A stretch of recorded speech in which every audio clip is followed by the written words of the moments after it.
लोग तो देखा ही रहेगा, मैं आपके बीच का ही हूँ, यहीं का रहने वाला हूँ, यहीं का रहवासी हूँ, यहीं की पैदाइश है। तो मैंने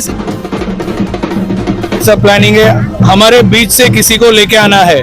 सिर्फ बोल बच्चन लेके सिर्फ इलेक्शन के टाइम में आएंगे, उसके बाद में गायब हो जाएंगे, सिर्फ उनका ही देखेंगे, वैसा उम्मीदवार हमें नहीं चाहिए। और मनोज वाकचौरे जी आके हमारे बीच के वाले और हमारा तकलीफ क्या है वो जानते हैं।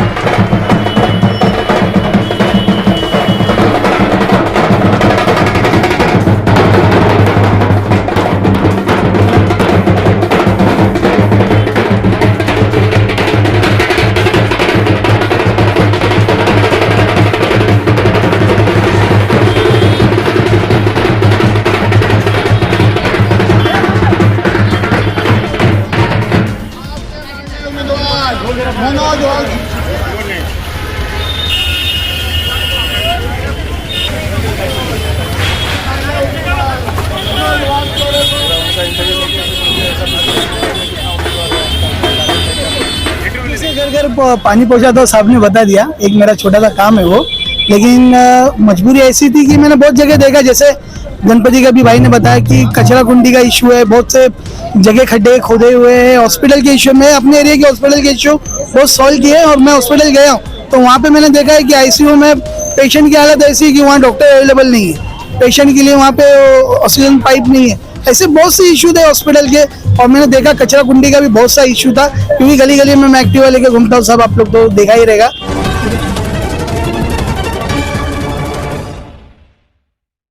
हमारे heart of Mumbai news channel को सब्सक्राइब करें और बेल आइकन दबाना ना भूलें। इससे मौजूद मुंबई के धारावी में देखिए, आने वाले 20 तारीख से पहले चुनावी बिगुल बच चुका है। यहाँ पे देखिए आपकी अपनी पार्टी भी धारावी जैसे क्षेत्र से कंटेंट करी। हमारे सामने देखिए ये कैंडिडेट है मनोज वाकचौरे जी। धारावी जैसे क्षेत्र में ये लोगों के लिए पुण्य का काम करते थे, धारावी में लोगों के घर घर तक पानी पहुँचाते थे। आज ये खुद धारावी कर बन के यहाँ पे ये कैंडिडेट बन चुके हैं। उनसे जानना चाहेंगे कि उनका क्या कहना है, ऐसी क्या मजबूरी आ गई आपको कि आप घर में लोगों को पुण्य का काम करते थे, आप गणपति को जो विसर्जन के दिन भी काम करते थे, अचानक से आपका क्या मन बदला जो आप ये कैंडिडेट बन गए? मैं जैसे घर घर पानी पहुंचा तो साहब ने बता दिया, एक मेरा छोटा सा काम है वो। लेकिन मजबूरी ऐसी थी कि मैंने बहुत जगह देखा, जैसे गणपति का भी भाई ने बताया कि कचरा कुंडी का इशू है, बहुत से जगह खड्डे खोदे हुए हैं। हॉस्पिटल के इशू में अपने एरिया के हॉस्पिटल के इशू बहुत सॉल्व किए, और मैं हॉस्पिटल गया हूँ तो वहाँ पे मैंने देखा है कि आईसीयू में पेशेंट की हालत ऐसी है कि वहाँ डॉक्टर अवेलेबल नहीं है, पेशेंट के लिए वहाँ पे ऑक्सीजन पाइप नहीं है। ऐसे बहुत से इशू थे हॉस्पिटल के। और मैंने देखा कचरा कुंडी का भी बहुत सा इशू था, क्योंकि गली गली में मैं एक्टिवा लेके घूमता हूँ, सब आप लोग तो देखा ही रहेगा, मैं आपके बीच का ही हूँ, यहीं का रहने वाला हूँ, यहीं का रहवासी हूँ, यहीं की पैदाइश है। तो मैंने ऐसे इशू बहुत, मेरे पास गिनने से भी ज्यादा इशू है। तो इसलिए मैंने सोचा चलो एक बार, मैं शायद मुझे किसी ने कहा कि एडवाइस दिया कि तू कर सकता है, तो इसलिए मैं पार्टी ज्वाइन किया, और ज्वाइन करके मैं आप लोगों के बीच में आज इलेक्शन में खड़ा हूँ। बस यही विनती है कि आप लोग बड़े मतों से मुझे जिताइए। आपने मन बनाया है चुनाव लड़ने के लिए, आप मन बना रहे हो भारी मतों से जीतने के लिए, लेकिन धारावी का ये पूरे महाराष्ट्र में सबसे हॉट मुद्दा है धारावी का। इस पे ही ज्यादा लोग फोकस करें। आपने ऐसा क्या भी अपने दिमाग में मास्टर प्लान रखा है? यहाँ पे तो लोग घर घर में जाके जीआर बता रहे, जो 40 साल का विकास किया उसके बारे में बता रहे। आपने अभी तक क्या ऐसा धारावी करो के लिए किया है? देखो, मैंने तो अभी तक ऐसा कुछ किया नहीं है, लेकिन किया है जो सोशल वर्कर के हिसाब से किया है। लेकिन डीआरपी का जो इश्यू बता रहे हैं भाई साहब, डीआरपी एक बहुत बड़ा इशू है।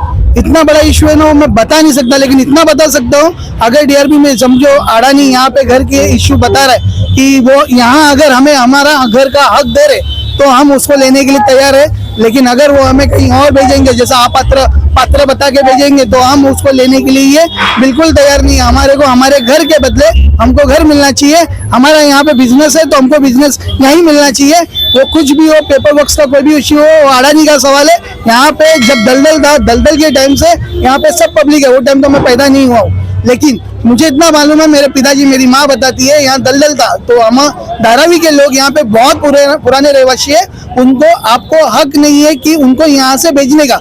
अगर आप डेवलप करना चाहते हैं हम आपके साथ है, लेकिन धारावी के लोगों को धारावी के अंदर ही घर मिलना चाहिए, उनको धारावी के बाहर नहीं भेजना चाहिए। सबसे बड़ी उम्मीद लगा के ये जो नॉमिनेशन फॉर्म इन्होंने भरा है वो भी आपकी पार्टी से, आपकी अपनी पार्टी से। यहाँ पे मुद्दा आपको पता है क्या क्या चीज का चल रहा है, क्या लग रहा है किस हद तक की आपकी ये जो सेनाएं चलेगी? अभी हमें ऐसा प्लानिंग है, हमारे बीच से किसी को लेके आना है, सिर्फ बोल बच्चन लेके सिर्फ इलेक्शन के टाइम में आएंगे, उसके बाद में गायब हो जाएंगे, सिर्फ उनका ही देखेंगे, वैसा उम्मीदवार हमें नहीं चाहिए।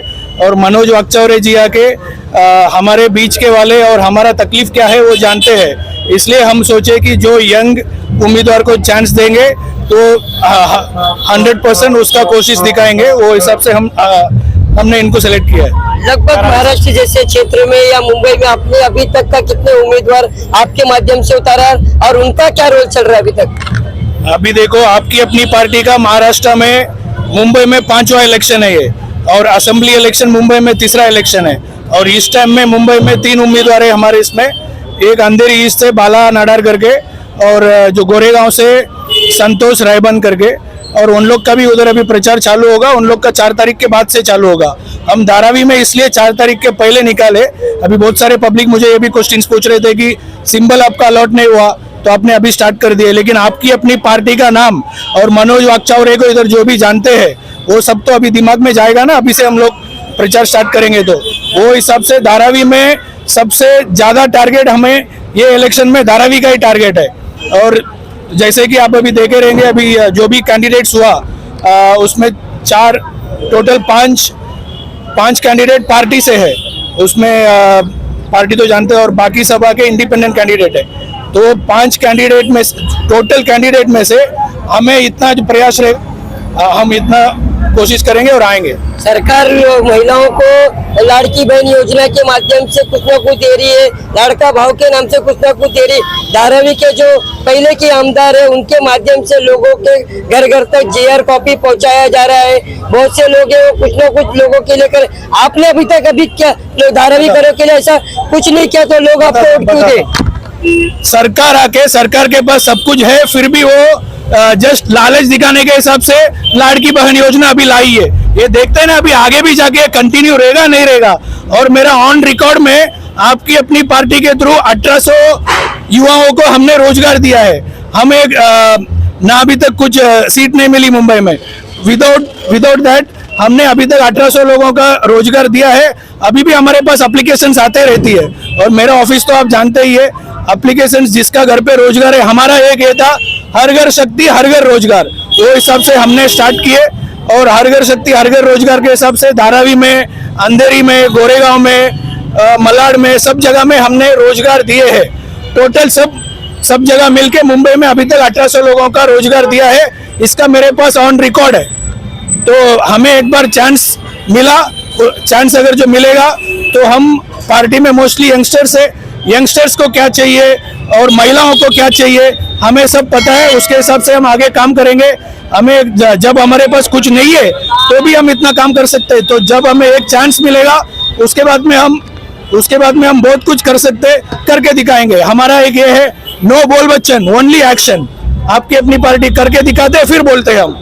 देखिए, ये आपके अपनी पार्टी के महाराष्ट्र अध्यक्ष है, इन्होंने जो स्लोगन दिया है आज के दिन से, नो बोल बच्चन ओनली एक्शन, उसी के साथ में ये सारे के सारे लोग जो यहाँ से प्रचार फेरी में निकल चुके हैं। भाई ये जो वाकचौरे जी है, इनका धारावी में माना जाना चेहरा है, ये काफी साल से धारावी जैसे क्षेत्र में सामाजिक कार्य करे। अब ये जो लगभग 13 से 14 कैंडिडेट जो धारावी में नॉमिनेशन फॉर्म भरे, अब इनको कितने लोग चाहने वाले हैं, कितने लोग इनको वोट देने वाले हैं, इनके माध्यम से ही धारावी का कैसे विकास होगा, कैसे आने वाले 23 तारीख को रिजल्ट आएगा, इस पर नजर रखने की। जब तक धन्यवाद।